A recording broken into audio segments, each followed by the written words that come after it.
سلام عزیزای دلم، امیدوارم که حالتون خوب باشه، سالم و سلامت باشین. میخوام پیشگویی هفتگی واسهتون از این به بعد بذارم و ویدیوهای طولانی مدتم هم اینجا آپلود میشه.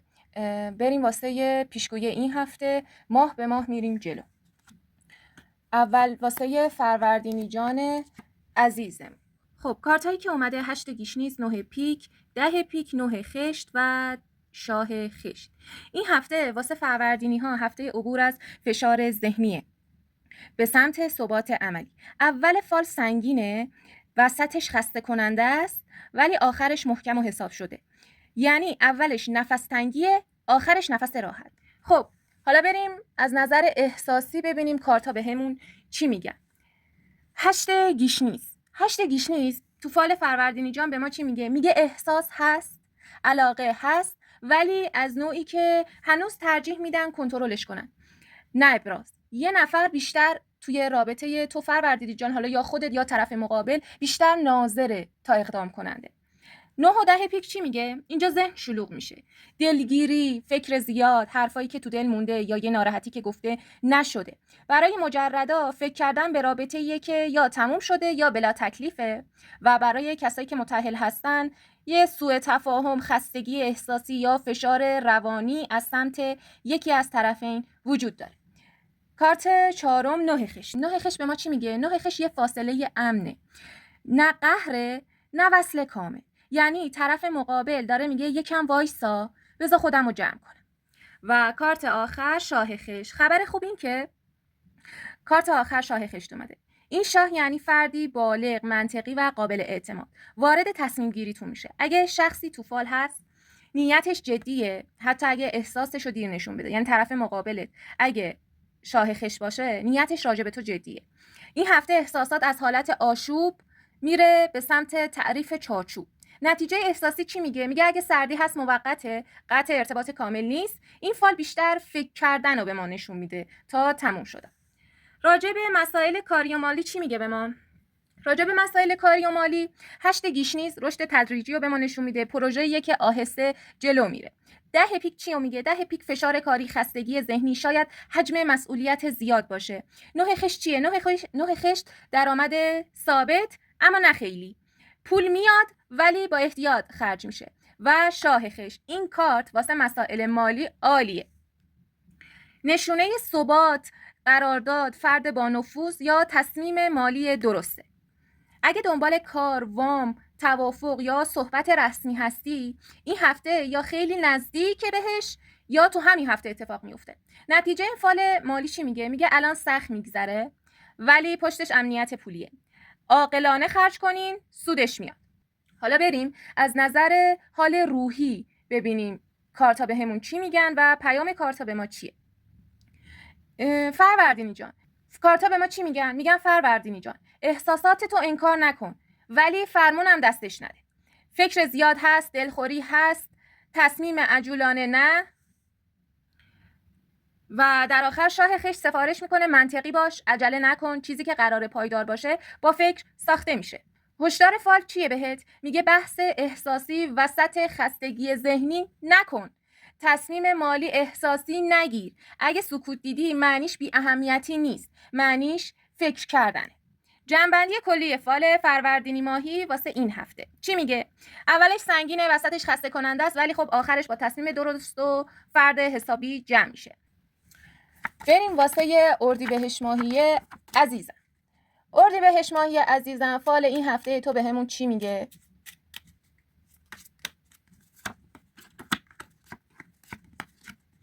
خب اردیبهشت ماهی عزیزم، کارتا حسابی واسمون داستان دارن. اولش مکس، وسطش تنش، آخرش احساس قشنگ و دلنشینه. بریم بخش بخش واسط فال تو بگم. کلیت فال چی میگه؟ کم شروع میشه، با استرس ادامه پیدا میکنه، ولی تهش دلگرمی میاد. یه مسیر تدریجی از تردید میرسه به احساس امن.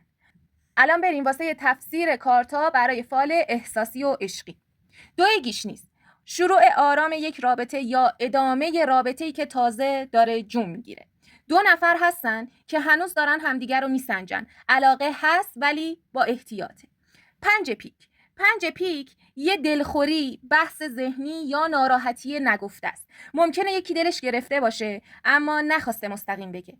کارت فکر زیاد و حساسیت بالا رو داره به ما نشون میده. سرباز خشت، اینجا یه نفر پیدا میشه که میگه من هستم، شاید ناشیم ولی نیت بد ندارم.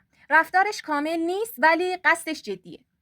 بیبی خشت، کارت خیلی خوب احساسیه، نشونه زنی با انرژی بالغ، حمایتی و قابل اعتماده. برای مجردا فردی گرم، قابل اعتماد یا رابطه‌ای که امنیت میده و برای کسایی که تو رابطه هستن میگه که طرف مقابل آروم میشه و نرمتر رفتار میکنه. و کارت آخر سه دل. سه دل خوشحالی دیداری، پیام قشنگ، خندیدن از ته دل به ما نوید میده. این کارت میگه بالاخره حال دلت بهتر میشه. نتیجه احساسی کلی فال چیه؟ اگه اول هفته دلخور یا بلا تکلیف بودین، آخرش با یه حرکت صمیمی، حرف یا دیدار خوب جمع میشه. بریم واسه بحث مالی و کاری. دوی گیشنیز، درآمد یا کار دو طرفه، همکاری یا تصمیم مشترکه. 5 پیک، استرس مالی کوتاه مدت یا یه خرج ناگهانی داری. و سرباز و بیبی خشت، این ترکیب عالیه واسه بحث کار، یعنی کمک گرفتن از یه فرد با تجربه یا یه خانوم و که این کمک خیلی دلگرم کننده است. نتیجه مالی چی میگه؟ نگران کننده شروع میشه ولی کنترل میشه و به تعادل میرسه. حال روحی و پیام کارتا واسه تو چیه؟ میگه اردیبهشت ماهی، احساساتت ارزشمندن ولی با گفتگو بهتر میشن. کسی که اولش مردده آخرش گرم میشه. نزار دلخوری کوچیک حال خوب آخر هفته تو بدزده. و هشدار فال واسه چیه؟ میگه زود قضاوت نکن، اگه حرفی توی دلت مونده آروم بگو و با اعتماد مرحله ای جلو برو، نه صفر نه صد. خب اینم از فال اردیبهشت ماهی عزیز. بریم واسه فال خرداد ماهی. خرداد ماهی عزیزم، ببینیم واسه تو چی میگه. اوه خیلی عالی. خرداد ماهی عزیزم، خیلی واسط خوب اومده این هفته. این هفته یه شروع تازه داری، تصمیم جدی داری، باز شدن یک در واقعی واسط اتفاق میفته. این هفته واسه خردادیا هفته آغازه. چیزی که مدت‌ها معلق بوده یا تو فکر بوده الان شکل میگیره. بریم تفسیر احساسی و عشقی فالو داشته باشیم. آس خشت. آس خشت نیت جدیه. کسی که میگه میخوام درست و حسابی جلو برم. این کارت اصلا شوخی بردار نیست. ثبات، وفاداری و قصد موندنه. آس گیشنیز چی میگه؟ آس گیشنیز احساس از صفر روشن میشه یا علاقه‌ای که بود ولی حالا بیدار میشه. اشتیاق، کشش ذهنی، هیجان دوباره. 9 دل. 9 دل کارت آرزوه، یعنی دلت خوش میشه، رضایت میاد، یه خواسته احساسی برآورده میشه. برای خیلیا پیام دیدار یا حرف دلی در راهه. سرباز خشت، طرف مقابل هنوز کامل حرفه‌ای نیست ولی یادگیرنده و پای کاره. شاید بلد نباشه چطور عشقشو نشون بده ولی میخواد درست پیش بره. و کارت آخر بیبی خشت، پایان فال. این کارت خیلی قشنگه. خب زن با انرژی بالغ، آروم، امن و حمایتگره. پایان فال با این کارت یعنی احساس به امنیت و احترام میرسه. نتیجه احساسی کلیمون چیه؟ این فال هم شروع داره، هم علاقه داره، هم رضایت و ثبات داره. از بهترین فالای احساسی بدون اغراق. خب حالا بریم واسه بحث مالی و کاری. آس خشت، آس گیشنیز، شروع یک کار یا مسئولیت جدید. ممکنه اولش کوچیک باشه ولی قابل رشد و بلند مدته. آس گیشنیز ایده نو، انگیزه یا پیشنهاد تازه است. 9 دل چیه؟ رضایت از نتیجه، کارت راضیم، نه پول انفجاریه ولی دلنشینه. بیبی خشت چی میگه؟ حمایت از سمت یه خانم، یه مدیر، یه فرد قابل اعتماد. پول با عقل مدیریت میشه. نتیجه مالی چی شد پس؟ شروع مثبت، رشد تدریجی و آرامش. حالا بریم ببینیم حال روحی و پیام کارتا واسط چیه. میگه که به دل خودت اعتماد کن، شروع نکردن از ترس بدترین انتخابیه که میتونی داشته باشی. چیزی که الان شروع میکنی قابلیت موندن داره. هشدار فال واسط چیه؟ هشدار فال میگه عجله نکن ولی تعللم نکن. نیت خوبه، فقط مسیرشو آروم برو و روی آدمای پایدار حساب هیجانی باز نکن. اینم از فال خرداد ماهی عزیزم. بریم واسه یه فال بعدیش چیه؟ فروردین اردیبهشت خرداد تیر. بریم واسه فال تیر ماهی عزیزم. انشالله که خیره. واقعا خیره. به سلامتی و دل خوش. فال تیر ماهی از اوناست که قلب وسط معرکه است و مغز یه کمی غر میزنه. کلیت فال چی میگه؟ واسه این هفته میگه احساساتت خیلی قویه، نیت هست ولی مسیرش با فکر و تردید سنگین میشه. این هفته برای تیر ماهی‌ها بیشتر دل میخواد. یه خیال راحت. بریم از لحاظ احساسی و عشقی تفسیر کنیم. آس دل، شروع خالص، علاقه واقعی، نیت صاف، حس ناب، شوخی نیست. یا دل بسته شده یا داره میشه. سرباز گیشنیز، یه نفر که حس داره ولی هنوز پخته نیست. میخواد جلو بیاد ولی دچار دوگانگیه. برم، صبر کنم، نگم، بگم. یه همچین حالتیه. شیش پیک کارت فاصله ذهنیه. نه قطع رابطه، نه سردی کامل. بیشتر فکر، عقب نشینی کوتاه یا نیاز به نفس کشیدنه. دوی گیشنیز، دو دل بودن، توازن بین عقل و احساس. این کارت دقیقا میگه دل میگه ادامه بده، مغز میگه احتیاط کن. و کارت آخر 5 پیکه. حساسیت، یه دلخوری ریز، سوء تفاهمای کوچیک، نه شکست عشقی، بلکه اگه درست حرف زده نشه اعصاب خوردی داری. نتیجه احساسی چیه؟ احساس کاملا واقعیه ولی مدیریت میخواد. با سکوت طولانی خراب میشه، با حرف آرومتر. خب بریم واسه مسائل کاری و مالی.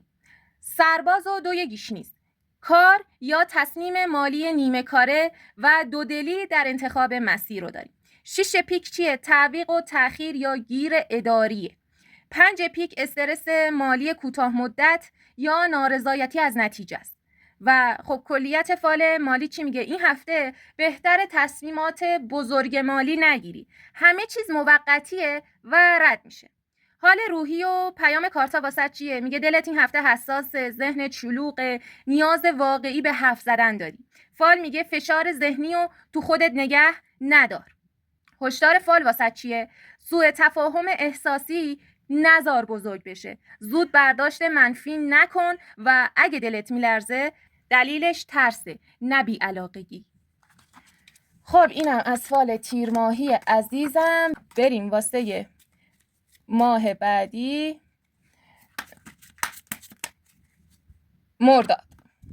مرداد ماهی عزیزم. این هفته واسه تو چه اتفاقی میفته؟ کلیت فال مرداد ماهی عزیز چی میگه؟ اول فال پر از فکر و بلا تکلیفیه، وسطش یه حقیقت ذهنی رو میفهمن، آخرش با عقل و بلوغ و کنترل اوضاع جمع میشه. یعنی از استرس به آگاهی پیش میریم. حالا بریم در مورد مسائل احساسی و عشقی ببینیم حرف کارتا با ما چیه. 8 پیک، دلنگرانی، فکر زیاد، استرس احساسی یا ترس از دست دادن یا درگیری ذهنی با طرف مقابل. 2 پیک، دودلی، نمیخواد ول کنه، نمیتونه کامل جلو بیاد. این کارت دقیقاً حالت گیر کردنه. 8 خش، یه نکته مهم اینجاست. این کارت میگه علاقه واقعیه و پایداره، فقط طرف مقابلت بلد نیست درست نشون بده. کارت میمونم ولی ساکت. آس پیک، این یه آگاهی ناگهانیه، یه حرف مهمه یا روشن شدن حقیقت. ممکنه گفتگو، پیام یا حتی یه تصمیم ذهنی قاطعم باشه. و تو پایان فالت خب بیبی گیشنیزا داریم. این کارت عالیه، نشونه عقل، درایت، کنترل احساس و مدیریت موقعیته. یعنی نه دعوا نه انفجار، بلکه جمع کردن ماجرا با شعور احساسی. نتیجه احساسی چیه؟ رابطه از حالت استرس در میاد و به تعادل و فهم متقابل میرسه و یه تصمیم پخته شده میگیرین، نه عجولانه. خب بریم سر مسائل کاری و مالی. شروع با نگرانی، بعدش فهم درست، آخرش مدیریت هوشمندانه پول رو داریم. بیبی گیشنیز چی میگه؟ میگه پول و کار با عقل جلو میره، نه هیجان. پیام اصلی فال، پیام که فال واسط داره چیه؟ میگه مرداد ماهی این هفته یاد میگیری همه فکرها واقعیت نیستن. وقتی ذهنت آروم بشه همه چی قابل حله. خب اینم از فال مرداد ماهی. شهریور ماهی عزیزم، بریم ببینیم این هفته چی انتظار تو میکشه. بسم الله الرحمن الرحیم. کلیت فالت شهریور ماهی عزیزم چی میگه؟ فالت کاملا ذهنیه. میگه احساس قوی هست ولی زیر باره، فکر نمیتونه نفس بکشه. دل جلوه ولی ذهن مزاحمه. حالا بریم واسه بخشای جداگونه. فال احساسی چی میگه؟ بیبی دل، کارت خیلی قشنگی برای احساسه، نشونه عشق بالغ، مهربونی، فداکاری و وابستگی عمیقی. این کارت میگه شهریور ماهی یا خیلی دوستت داره یا طرف مقابلت با قلب واقعی درگیره. آس پیک چیو میگه؟ روشن شدن یه حقیقت مهمه، فکری که ناگهانی میاد بالا و ذهن تو تکون میده. ممکنه حرفی شنیده بشه، پیامی داده بشه یا یه فهمیدن جدی اتفاق میفته. 5 پیک چی میگه؟ اون حقیقتی که میفهمی با خودش استرس میاره، دلخوری، نگرانی یا ترس از خراب شدن چیزی که واسط ارزشمنده. 8 پیک، فکر. کارت شب بیداری ذهنه. شهریوری این هفته زیادی تحلیل میکنی و خودتو خسته میکنی. و 2 پیک پایان فالمونه. دودلی نهایی، نمیتونی بیخیال بشی، نمیتونی با دل جلو بری، بین عقل و احساس گیر افتادی. نتیجه کلی فال احساسی چی میگه؟ میگه که عشق واقعیه ولی اگه ذهن آروم نشه خود عشقت هم آسیب میبینه. سکوت طولانی به ضرر این فاله. حالا بریم واسه مسائل کاری و مالی. آس پیک، تصمیم کاری مهم یا روشن شدن مسیرته. 5 و 8 پیک، استرس مالی یا نگرانی از آینده است. 2 پیک، 2 تا انتخاب، 2 تا مسیر، یه تصمیم سختی هم باید بگیری. نتیجه کاریت پچیه. الان زمان تصمیم احساسی نیست یا عجولانه نیست. باید یکی 2 روز ذهنتو تخلیه کنی بعد تصمیم بگیری. حال روحی و پیام کارتا واسه چیه؟ میگه که دلتو نادیده نگیر و نذار ذهنت شکنجت بده. همه احتمالای منفی واقعی نیستن و کارتا میگن حرف بزن، نه اینکه فقط فکر کنی. و هشدار فال واسه چیه؟ میگه خودت رو با سناریوهای ذهنی اذیت نکن و دودلی طولانی، این دودلی که داری اگه طولانی بشه طاقت فرساست. اینم از فال شهریور ماهی عزیزم. بریم واسه مهر. بسم الله الرحمن الرحیم. مهر ماهی جان عزیزم، کلیت فال مهر ماهیا. این فال کاملا عملی و زمینیه. احساس هست ولی تحت نظم، مسئولیت و واقع بینی و رو هوا نیست. حالا بریم بخش احساسی فالتو با هم تفسیر کنیم. 4 خش، امنیت احساسی یا یه رابطه تثبیت شده یا خواسته‌ای برای ثابت بودن و قابل اعتماد بودن. این کارت میگه دل میخواد آدم درست کنارش باشه، نه هیجان لحظه‌ای. 6 خش چی میگه؟ اگه مهر میدی انتظار توجه داری، اگه سردی میبینی دلت میخواد عدالت برقرار بشه. 7 خش صبره. این کار دقیقا میگه الان وقت عجله نیست، بذار نتیجه در بیاد. علاقه هست ولی تو فاز ارزیابیه. 9 گیشنیز کشمکش ذهنیه، کنجکاویه. یه نفر هست که به تو فکر میکنه ولی هنوز مطمئن نیست که جلو بیاد. و در آخر 4 پیک چیه؟ 4 پیک خستگی ذهنیه. احساس هست ولی مغز میگه یه استراحتی میخوام، نه قطع رابطه نه بی علاقگی، فقط یکم آرامش نیاز داری. نتیجه کلی احساسی چی میگه؟ میگه رابطه‌ای که پایداره اما آهسته جلو میره، اگه فشار نیاری بهتر میشه. بریم سراغ مسائل کاری و مالی. 4 و 6 و 7 خشت عالیه واسه کار. برنامه ریزی، ثبات، نتیجه گیری تدریجی، پولی که با سختی در میاد ولی میمونه. 9 گیشنیز چی میگه؟ 9 گیشنیز یادگیری یا ایده تازه است. و 4 پیک خستگی ذهنی داری از فکر کردن زیاد به آینده، به اینکه چی میشه. نتیجه کلی فال مالی چیه؟ درآمد آروم و کنترل شده خرج کن. فال میگه ریسک نکن و قدم به قدم پیش برو. بریم حال روحی و ببینیم پیام کارتا الان واسه چیه. میگه کم کن فشار رو خودت، همه چیز لازم نیست همین هفته مشخص بشه. صبر کن، صبر دشمن نتیجه نیست. و هشدار فال واسه چیه؟ هشدار فال میگه عجله احساسی ممنوع، توقع بدون حرف زدن نداشته باش و به خودت استراحت بده. اینم از فال مهماهی عزیزم. بریم واسه فال آبان. آبان ماهی عزیزم. آبان ماهی. خب اول ببینیم کلیت فال آبان ماهی چی میگه. آبان ماهی احساس تکون میخوره ولی تو تصمیم میگیری مدیریتش کنی، نه اینکه رهاش کنی، و نه سرد نه هیجانی، حساب شده و مراقب پیش میری. حالا بریم از نظر احساسی و عشقی ببینیم دونه دونه این کارتا به همون چی میگه. 5 چی میگه؟ 5 دل. ناراحتی احساس کوچولو موچولو، نه شکست عشقی نه قطع رابطه، بیشتر دلتنگی، دلخوری یا حس کاش یه چیزی بهتر بود. یه همچین چیزی تو این هفته سراغت میاد. 6 گیشنیز. 6 گیشنیز چیه؟ فکر متعادله. آبان داره سعی میکنه منطقی نگاه کنه نه احساسی. بیبی گیشنیز کارت سلطه ذهنه، یعنی کسی یا خودتو آبان ماهی احساساتش رو خیلی شیک و موقر جمع کرده. علاقه هست ولی بروزش کنترل شده است. 9 گیشنیز. 9 گیشنیز کنجکاوی شدیده، فکر میکنه، تحلیل میکنه، همه چیزو زیر نظر داری. 5 خشت. بی‌ثباتی کوچیک عملیه، یا دیدار عقب میفته یا تصمیم عملی هنوز کامل نیست. نتیجه کلی فال احساسی چی میگه؟ میگه احساس هست ولی فعلا توی ذهنت زندانیه.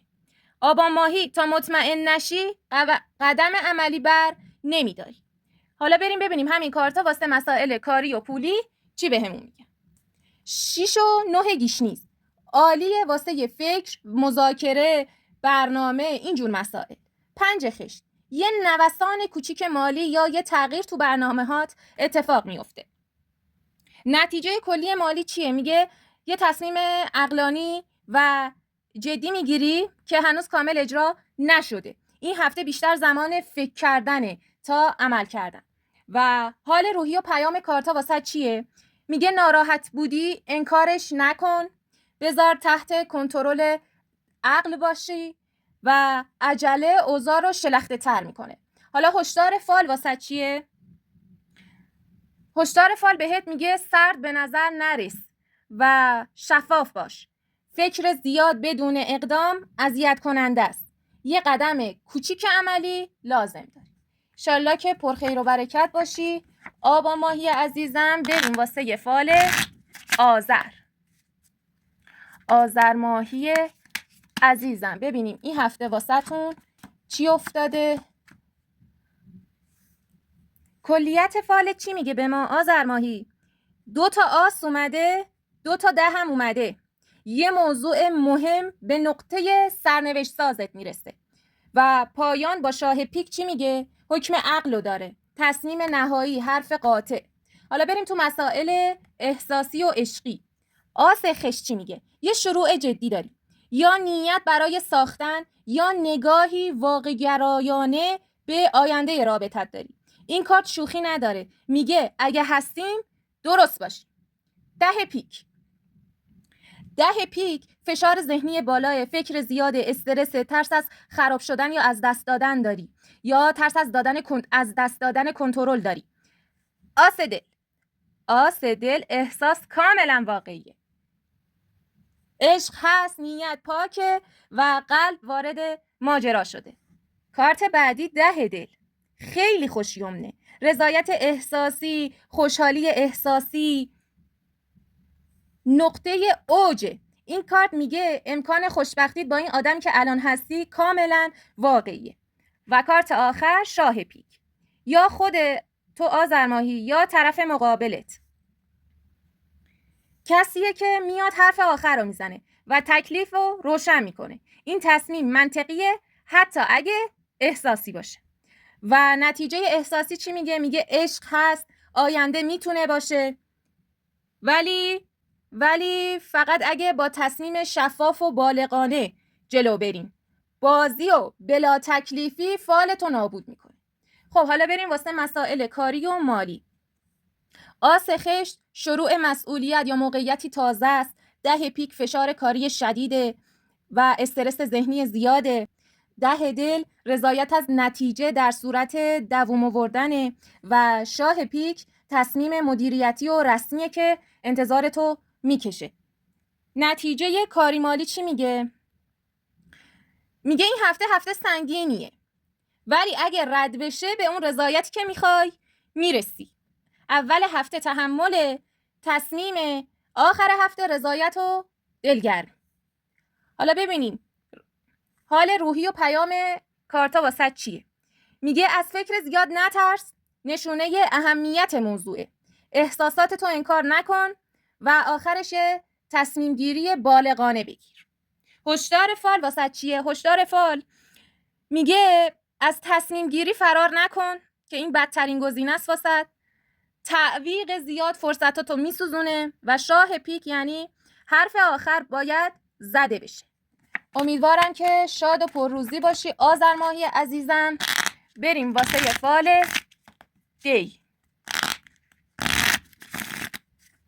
دی ماهی عزیزم. کلیت فال چی میگه؟ دی ماهی عزیزم فکر زیاد، بی‌ثباتی، خستگی ذهنی، شروع جدی، فشار نهایی. دی ماهی این هفته تو فاز تحمل میری واسه ساختن آینده. لذت فوری نه. بریم اول مسائل عشقی و احساسی رو با هم چک کنیم. 9 گیشنیز، فکر، تحلیل، کنجکاوی. دی ماهی مدام داره رفتارا رو زیر ذره‌بین میذاره. علاقه هست ولی اعتماد هنوز کامل نیست. 5 خشت، ناپایداری عملیه. قرارا ممکنه جابجا بشه یا احساس بشه طرف مقابل اون ثبات مورد نظر تو نداره. 4 پیک خستگی ذهنیه. دی ماهی دلت استراحت میخواد. بیش از حد فکر کردی، کمتر از نیازت حس امنیت گرفتی و همین. آس خشت یه نیت جدی برای شروع درسته یا یه تصمیم واقعی واسه ساختن آینده است. با گفتن جدی باش یا تمومش کنیم. انشالله که البته خیره. 10 پیک پایان فاله. فشار ذهنی بالا همراه با تعیین تکلیف. سخت میگذره اما خب بی نتیجم نیست. نتیجه احساسی چی میگه؟ دی ماهیا وارد فاز یه شروع جدی اما سنگین میشین یا به نقطه‌ای میرسی که دیگه باید از بلا تکلیفی در بیای. بریم سراغ مسائل کاری و مالی. 9 گیشنیز، برنامه ریزی، حساب کتاب دقیق. 5 خشت، نوسان مالی داری یا تغییر تو برنامه کوتاه مدتت اتفاق میفته. آس خشت چیه؟ شروع یه مسیر کاری با مسئولیت‌های جدید بهت محول میشه. 10 پیک، فشار کاری شدید، استرس ضعف العجل داری.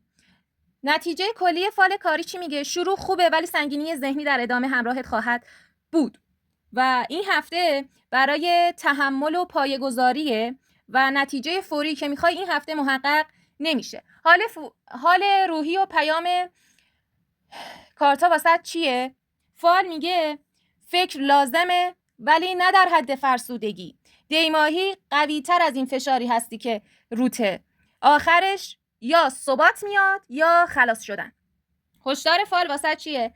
از خستگی تصمیم نگیر، فشار ذهنی تو قایم نکن و مطرحش کن و همه چی همزمان با هم درست نمیشه. توکلت به خدا باشه عزیزم، انشالله که خیره. بریم واسه یه فال بهمن ماهی عزیزم.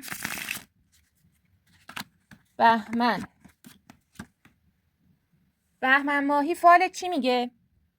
یه شروع کوچیک داری، نیت هست، اما استرس ذهنی وسط کار ریتمو به هم میزنه و پایان با کارت پیک حساسیت و بحران به ما نشون میده. حالا بریم تو مسائل عشقی و احساسی ببینیم دونه دونه کارتا به همون چی میگه. 2 خشت، رابطه یا احساس نوپا یا شروعی آروم یا تمایل برای ساختن 2 طرفه ولی خیلی محتاطانه. 3 گیشنیز، علاقه ذهنی، فکر یکی من دور تو بهمن ماهی داره میچرخه، راجبت کنجکاوی داره، بهت توجه میکنه. 6 پیک، حساسیت و فاصله ذهنی، سوء تفاهم کوچیک یا ناراحتی که خیلی بزرگ نشده ولی اگه نادیده گرفته بشه رشد پیدا میکنه. بیبی خشت کارت آرامش و حمایته. وجود یه زن عاقل یا انرژی مادرانه که کمک میکنه اوضاع جمع و جور شه. 5 پیک پایان فال. دلخوری ذهنی، نه قهر نه قطع. یه دلخوری کوچیک، فقط حرفایی که گفته نشده و دلخوری به وجود آورده دیگه. نتیجه کلی احساسی چی میگه؟ میگه که احساس شکل میگیره اگه حرف زده بشه به امنیت میرسه، اگه سکوت کنن دلخوری میشه. بریم سراغ مسائل کاری و پولی. 2 خش پروژه یا یه مسیر تازه بهت پیشنهاد میشه. 3 گیشنیز ایده و یادگیریه. تو این هفته ایده های جدیدی به ذهنت میرسه یا دنبال یادگیری میری. 5 و 6 پیک استرس فکری زیاد و نگرانی ها ولی کوتاه مدته. و بیبی خشت ثبات در نهایت. نتیجه کاری مالی چی میگه؟ شروع خوبه، نیاز به مدیریت استرس داری و اوضاع قابل کنترله. حال روحی و پیام فالو واسه چیه؟ نگه داشتن حرفا توی ذهنت اونا رو بزرگشون میکنه. گفتگوی آروم واسط معجزه میکنه. همه چیز هنوز قابل اصلاحه. و هشدار فال واسه چیه؟ میگه بهمن ماهی سوء تفاهمای کوچیک و دست کم نگیر. نزار ذهن جای دل تصمیم بگیره و حرف بزنه و سکوت طولانی ممنوع. اینم از فال شما. بریم سراغ اسفند ماهی عزیزم. اسفند ماهی جان،